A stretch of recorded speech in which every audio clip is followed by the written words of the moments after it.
Hello दोस्तों, कैसे हो सब। मैं देवेंद्र हाजिर हूँ एक नया वीडियो लेकर। आज के वीडियो में मैं चर्चा करूँगा छत्तीसगढ़ माध्यमिक शिक्षा मंडल द्वारा जारी कक्षा 10वीं का विज्ञान विषय के ब्लूप्रिंट और सिलेबस के बारे में। दोस्तों, वीडियो को ध्यान से देखिए क्योंकि आपकी जो बुक में जिस क्रम में सिलेबस को दिया हुआ है और जिस क्रम में ब्लूप्रिंट को जारी किया गया है वो एकदम बिल्कुल ही अलग है। इसका जो इकाई है, इकाई वार जो ब्लूप्रिंट जारी किया गया है वो बहुत ही अलग है, जबकि आपके बुक में इकाई वार नहीं दिया गया है। ठीक है, आगे पीछे दिया गया है, तो आप लोग इसको अपने बुक से देख करके मैच करेंगे जैसा मैं बताते जा रहा हूँ उसके हिसाब से। ठीक है, तो जैसा कि आप देख सकते हैं, पहला इकाई है अम्ल क्षार एवं लवण तत्वों का वर्गीकरण। ठीक है, ये दो पार्ट शामिल है इसमें, जबकि आपके बुक में पहला पार्ट जो दिया है वो क्या है, जीवों का विकास। ठीक है, तो आप लोग बुक से मैच करते जाएंगे और समझते जाएंगे। तो अम्ल क्षार लवण एवं तत्वों का वर्गीकरण, ठीक है, ये कौन कौन से पार्ट में आप लोग मैच कर लीजिए। तो इसमें से कुल 8 नंबर का प्रश्न आना है, जिसमें से 1 अंक के 2 प्रश्न आएंगे, 2 अंक के 1 प्रश्न आएंगे और 4 अंक के 1 प्रश्न आएंगे। तो इसमें से बड़ी जो क्वेश्चन है, बड़ा जो क्वेश्चन है 5 अंक और 6 अंक का, ये वाला। ठीक है, ये आप लोगों को देखने की ज़रूरत नहीं है। ठीक है, इसमें छोटे छोटे प्रश्नों को ही देखना है। फिर दूसरा पार्ट, दूसरा जो इकाई है उसमें से क्या क्या है, धातु एवं धातु कर्म और अधातुओं का रसायन, ये भी 2 पार्ट है। ठीक है, धातु एवं धातु कर्म मतलब कि लोहा वगैरह ये सब कैसे निकाला जाता है, कैसे उसको अयस्क से अलग किया जाता है, ये सब चीज़। अधात्मों का रसायन जैसे कि आप लोग हाइड्रोजन ये सब चीज़ पढ़े हो ना, उसके बारे में है। तो इसमें से भी आप लोग को 8 नंबर का आना है, 1 अंक का 2 प्रश्न आना है और इसमें से आना है 6 अंक का। ठीक है, तो ये एक और एक क्या लिखा है उसको मैं नीचे में दिया गया है उसको मैं बताऊंगा। ठीक है, इसमें से 2, 3 और 4 अंक का नहीं आना है, तो उसको आप लोग ध्यान देंगे। 6 अंक का देखना है इसमें। ठीक है, और 1 अंक का देखना है। फिर तीसरा जो है वो क्या है, दैनिक जीवन में रसायन हाइड्रोकार्बन के व्युत्पन्न। तो ये क्या है, ये भी केमिस्ट्री से संबंधित है। तो इसमें से भी 8 नंबर का आना है, जिसमें से 1 अंक का 2 प्रश्न, 2 अंक का 1 प्रश्न आना है और 4 अंक का 1 प्रश्न आना है। ठीक है, जैसा पहले इकाई में था ना वैसे ही इसमें भी है। उसके बाद चौथा इकाई क्या है, ऊष्मा एवं ताप ऊर्जा स्वरूप एवं स्रोत। ठीक है, तो ये भी 2 पार्ट है। तो 2 पार्ट मिलकर के ये इकाई बना है। इसमें 7 नंबर का आना है, 1 अंक का 2 प्रश्न, 2 अंक का 1 प्रश्न, 3 अंक का 1 प्रश्न इसमें से आना है।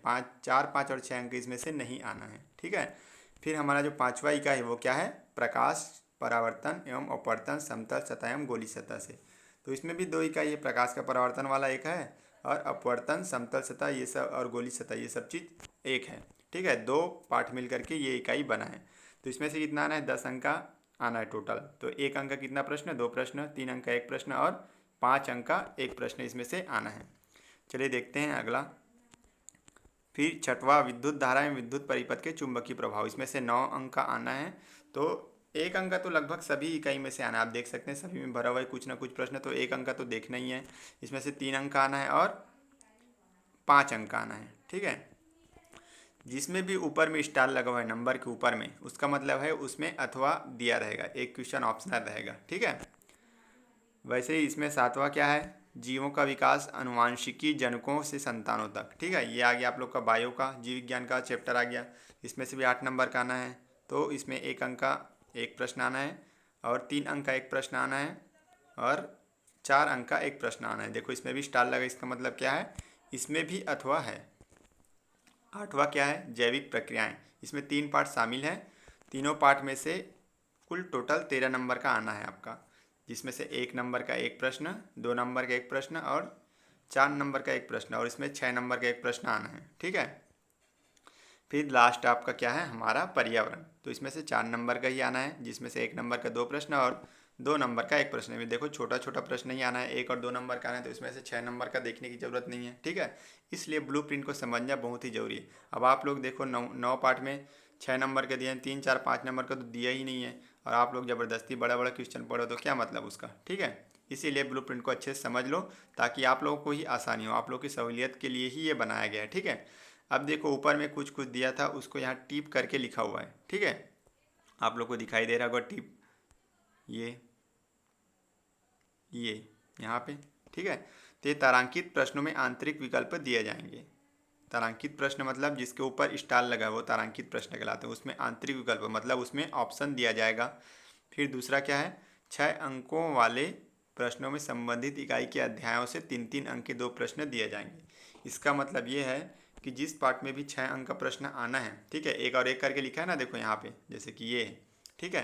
तो इसका मतलब ये है कि इसमें जितना भी पार्ट शामिल होगा, 2 पार्ट या 3 पार्ट शामिल होगा, उसमें से कोई भी 2 पार्ट में से 3-3 अंक का प्रश्न शामिल किया जाएगा, इसका ये कहना है, ठीक है। तो इसमें से 6 अंक का भी आपको देखना है, जरूरी नहीं इसमें लिख दिया है तो 3-3 अंक का बस देगा, 6 अंक का भी दे सकता है, ठीक है। तो 3-3 अंक के लायक भी देखना है प्रश्न और 6 अंक के लायक भी देखना है आपको। तो ये ऐसा टाइप सा है इसका ब्लूप्रिंट, ठीक है। और ये फिर से जैसे गणित में दिया था, आपका नॉलेज के हिसाब से कैसे आएगा, किसके हिसाब से कितना नंबर आएगा, ये सब चीज़ें मेन तो आपको यही जानना था, ठीक है। तो इतने चीज़ों को आपको जानना है और ऐसा कुछ दिया रहेगा आपके प्रश्नों को कि इसमें क्या चीज़ दिया है आप लोग देख सकते हैं, ठीक है। ये यहाँ पे तो अति लघु उत्तरीय प्रश्न क्या क्या चीज़ आएगा 30 शब्द में, मतलब उत्तर को 30 शब्द में लिखना है, ठीक है। फिर जो 3 अंक का आएगा उसका उत्तर का जो शब्द सीमा है वो कितना रहेगा, 50 रहेगा, 50 या लगभग 50 के आसपास होना चाहिए, ठीक है। उसके बाद 4 अंक में 75 शब्द लिखना है, 5 अंक में 100 शब्द लिखना है और 6 अंक में 150 शब्द लिखना है, ठीक है। चलिए सिलेबस देखते हैं, ठीक है। तो ये आपका सिलेबस है, ठीक है। पिछले में दिखाया था वो ब्लूप्रिंट था, ये आपका सिलेबस है। तो इसमें आप लोग देख सकते हैं, देखिए इकाई 1 में क्या क्या पाठ है, अम्ल क्षार एवं लवण वाला पाठ आएगा और तत्वों का आवर्ती वर्गीकरण। जबकि आपकी बुक में ये जो प्रश्न है वो कौन से पार्ट 2 में दिया है और पार्ट 4 में दिया है, ठीक है। तो इसको आप लोग ध्यान से समझिएगा। और इसमें नंबर कितने आना है, 4 अंक का पहले इस पार्ट से आना है, अम्ल क्षार एवं लवण से, और 4 अंक का तत्वों के आवर्ती वर्गीकरण से आना है। ऐसे टाइप से इसमें बांटा गया है, ठीक है। वैसे इकाई 2 धातु एवं धातु कर्म 5 नंबर का आना है और अधातुओं का रसायन से 3 अंक का आना है, ठीक है।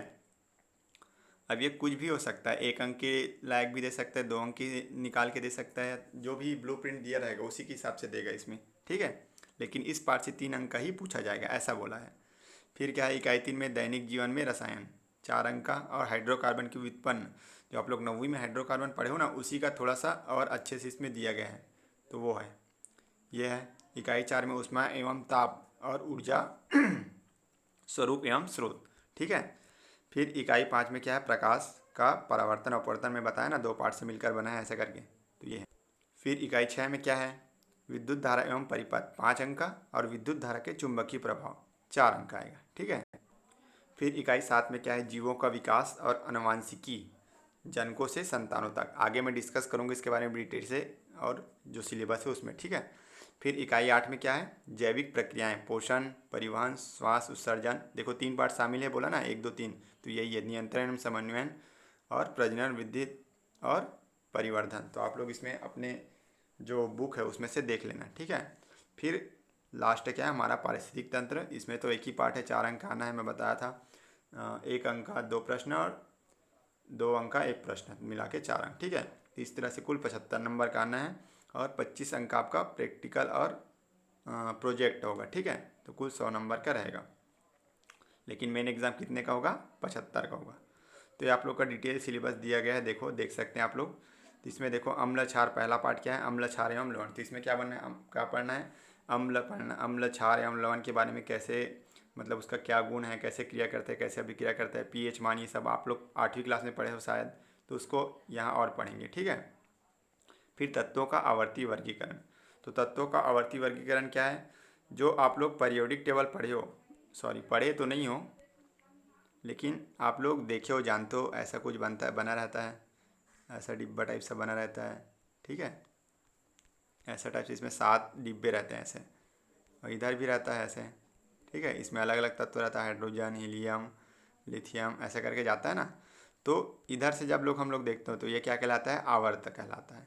तो आवर्त सारणी, तो इस तरह से हम लोग जब अध्ययन करेंगे, हाइड्रोजन के बाद हीलियम आता है, हीलियम के बाद लिथियम, बेरिलियम, ऐसे टाइप से आता है ना, ठीक है। तो यही सब चीज़ के बारे में इस पाठ में क्या करना है, हम लोग को चर्चा करना है, कैसे क्या है, अलग अलग जो नियम वैज्ञानिक लोग दिए हैं वो कैसे चलते हैं, ये सब चीज़ के बारे में। तो ये सब चीज़ आप लोग थोड़ा सा पढ़े हो, और क्या क्या तत्वों की विशेषताएं, ये सब चीज़ पढ़ना है। फिर दूसरा इकाई क्या है, धातु एवं धातु कर्म। तो धातुओं को निकालते कैसे हैं, खनिज पहले खनिज के रूप में रहता है ना, जैसे कि दिल्ली राजरा से लोहा खनिज के रूप में निकलता है, उसके बाद बीएसपी में जाता है, वहाँ फिर उसको साफ़ किया जाता है, साफ़ करने के बाद गलाव वगैरह के अच्छे से तपा के क्या किया जाता है, उससे लोहा निकाला जाता है। तो ये सब चीज़ के बारे में हम लोग पढ़ेंगे अच्छे से, ठीक है। तो अलग अलग धातुएं, कुछ कुछ मुख्य धातु इसके बारे में इसमें दिया गया है। मिश्र धातु वगैरह इसके बारे में पढ़ेंगे। लोहे में कैसे जंग लगता है ये सब चीज़ के बारे में पढ़ेंगे।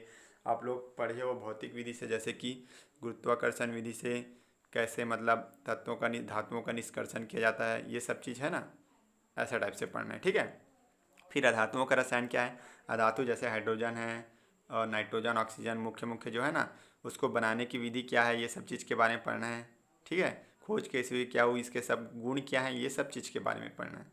फिर तीसरा आपका आता है दैनिक जीवन में रसायन। तो हमारे डेली लाइफ में रसायन का क्या उपयोग है, कैसे कहाँ पर उपयोग होता है, इस चीज़ के बारे में इसमें पढ़ेंगे। जैसे कि सीमेंट उद्योग में होता है, हमारे डेली लाइफ में होता है ना, दैनिक जीवन में उसका उपयोग है। और साबुन के उपयोग है, कपड़े धोने का साबुन है, निरमा है, ये सब चीज़ है। जल का प्रदूषण कैसे होता है, नमक है, नमक का उपयोग करते हैं हम लोग, ये सब चीज़ के। कांच है, ठीक है। वैसे हाइड्रोकार्बन की व्युत्पन्न, जो आप लोग नवीं में पढ़े हो हाइड्रोकार्बन, उसी का थोड़ा सा आगे का पार्ट है। तो उसमें हाइड्रोकार्बन से और क्या क्या चीज़ बनाए जा सकते हैं, जैसे अल्कोहल बनता है, ठीक है। इसका निर्माण कैसे होता है, कैसे बनाते हैं, और कुछ बहुत सारे बहुलक पढ़े हो आप लोग, तो बहुलक के बारे में इसमें थोड़ा सा डिटेल से और पढ़ेंगे। पॉलीथीन है, टेफ्लॉन है, पॉलीविनाइल क्लोराइड, आप लोग 8वीं में पढ़े थे ना, उसी का, ठीक है। फिर उष्मायन ताप है, उष्मायन ताप में कैसे पढ़ेंगे, उष्मा के बारे में पढ़ना है। टेम्परेचर, सेल्सियस, फ़ारेनहाइट, ये सब चीज़ के बारे में पढ़ेंगे। उष्मा का प्रसार कैसे होता है गैसों में, ये सब चीज़, ठीक है। ऊर्जा का स्वरूप, तो ऊर्जा के बारे में तो आप लोग पहले भी पढ़े हो, तो इसमें भी ऊर्जा का स्वरूप पढ़ेंगे। ऊर्जा के क्या क्या है, जैसे सोलर ऊर्जा है, सौर ऊर्जा है। सौर ऊर्जा से कैसे हम लोग उपयोग कर सकते हैं, ऊर्जा क्या है, ये सब चीज़, ठीक है। फिर प्रकाश के बारे में पढ़ेंगे। प्रकाश के बारे में पढ़े हो आप लोग, 8वीं क्लास में पढ़े थे ना। प्रकाश का परावर्तन, अपवर्तन, ये सब चीज़ क्या है, इसके बारे में। दर्पण के बारे में पढ़ेंगे और लेंस के बारे में पढ़ेंगे। उसके बारे में थोड़ा सा इसमें सूत्र कैसे निकालते हैं, व्यंजक, इस बारे में पढ़ेंगे, ठीक है। फिर विद्युत धारा, विद्युत के बारे में पढ़ेंगे इस क्लास में, ठीक है। थोड़ा डिटेल से पढ़ेंगे विद्युत धारा कैसे होता है, क्या होता है, कैसे हम लोग जोड़ते हैं तारों को, किस किस क्रम में, ये सब चीज़। विद्युत धारा के चुंबकीय प्रभाव, मतलब विद्युत से चुंबक कैसे, जो विद्युत जब किसी में प्रवाहित होता है तो चुंबक की तरह कैसे व्यवहार करता है, इस चीज़ के बारे में। फिर है जीवों का विकास। जीवों का विकास कैसे हुआ, शुरुआत से लेकर के अभी तक का, कैसे मतलब जीवों का विकास हुआ है, वैज्ञानिक लोग कैसे कैसे उस पर अपनी राय दिए हैं, ये सब चीज़ के बारे में पढ़ना है। फिर अनुवांशिकी, जनकों से संतानों तक। तो अनुवांशिकी आप लोग तो जानते हो, जो माता पिता संतानों में जाता है, मेंडलीफ है, ये सब चीज़, नियम बताएं, ये सब चीज़ है। जीन है, डीएनए है, ये सब चीज़ के बारे में, ठीक है। जैविक प्रक्रियाएं हैं। जैविक प्रक्रिया मतलब हमारे शरीर के अंदर क्या क्या प्रक्रियाएं होती है जैविक, वो सब चीज़। पोषण कैसे मिलता है, परिवहन है, श्वसन है, उत्सर्जन है, ये सब चीज़। तो इस सब चीज़ में क्या जाएगा, हृदय का चित्र आ जाएगा, पाचन तंत्र आ जाता है। आप लोग पढ़ चुके हो, वही वही चीज़ है, ठीक है। वृक्क की संरचना, नेफ्रॉन वगैरह है, ये सब चीज़ आ जाता है। फिर जैविक प्रक्रिया में नियंत्रण एवं समन्वयन, ये भी आता है, ठीक है, अलग पाठ है। तो तंत्रिका तंत्र आप लोग पढ़े हो, ये सब चीज़ें। मेरू रज्जु है, हार्मोन्स वगैरह के बारे में पढ़े हो, ये सब चीज़ थोड़ा सा और डिटेल से पढ़ना है। जो पढ़ चुके हो उसी का डिटेल से पढ़ना है, ठीक है। फिर जैविक प्रक्रिया क्या है, प्रजनन, वृद्धि और परिवर्धन, ठीक है। तो मनुष्य में कैसे प्रजनन होता है, ये सब चीज़ आप लोग 8वीं में पढ़े हो ना, उसी का थोड़ा और डिटेल से पढ़ना है इस क्लास में, ठीक है। तो कैसे मतलब नर जननंग, मादा जननंग, ये सब चीज़ के बारे में पढ़े थे ना, ये सब चीज़ के बारे में और डिटेल से इसमें पढ़ना है। पौधों में कैसे होता है लैंगिक प्रजनन, अलैंगिक प्रजनन, ये सब चीज़। फिर लास्ट पार्ट हमारा पर्यावरण। पारिस्थितिक तंत्र में ऊर्जा कैसे मिलता है, जैसे कि एक बकरी घास खाती है, फिर तो कुछ ऊर्जा मतलब घास से बकरी में चली गई, बकरी को लोमड़ी खा गई तो लोमड़ी में चला गया कुछ ऊर्जा, ऐसे टाइप से ऊर्जा का प्रवाह होता है ना, ठीक है। तो ऊर्जा का प्रवाह कैसे होता है, ये सब चीज़ के बारे में थोड़ा डिटेल से हम लोग पढ़ेंगे, ठीक है। तो इतना सब चीज़ इसमें से पढ़ना है। अब मैं ट्राई कर रहा हूँ, प्लान कर रहा हूँ कि विज्ञान का भी क्लास आप लोग को देने की कोशिश करूँगा, ठीक है। तो आप लोग अच्छे से पढ़ाई करिए और चैनल को सब्सक्राइब कर लीजिए, और अपने दोस्त लोग के साथ भी इसको क्या कीजिए, शेयर कीजिए। जो पढ़ने वाले बच्चे हैं 10वीं क्लास के हैं, और अन्य 9वीं क्लास का भी मैं प्लानिंग कर रहा हूँ, ठीक है। तो वीडियो को लाइक कीजिए और सब्सक्राइब कीजिए। Thank you.